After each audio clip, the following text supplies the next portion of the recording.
Diyan para pala mga boss, no? So, dito naman tayo sa pailaw natin. So, more on, puro Roman candle talaga pinagkukuha nyo mga bossing. Yan, kung nakikita nyo, ilang pack yan, ilang pieces. Tapos dito kay bossing, Mount Everest, Dragon Thunder, Happy Flower, Lucy's. Tapos pakita natin kung ano pa yung mga available dito mga boss. So, yan.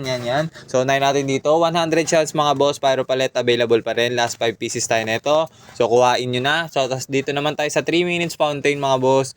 Meron tayong available 4 pieces and sa 16 shots natin medyo paubos na to. Hindi lang natin makita kasi nga natakpan siya, pero siguro nasa last 10 pieces na lang din yan. So Dragon Egg Thunder available pa mga boss, last 4 box. So paubos na isang box, so last 3 box na lang yan.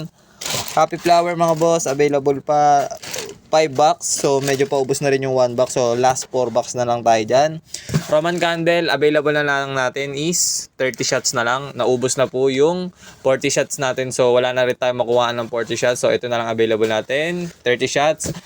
And dito sa medium cone naman natin, meron tayong available dalawa, colorful at Mount Everest. So paubos na rin pala tong colorful natin mga boss, last 5 pieces. And dito sa big tube fountain natin, 6 variants pa ata ang available. So medyo paubos na kung nakikita nyo mga boss.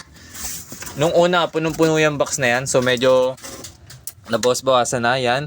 So available pa ata ang 6 variants. So unahan nyo na. Tapos dito 5 colors available pa rin. And sa lahat ng mga gustong kumuha, direct DM lang sa FB account natin. Peace.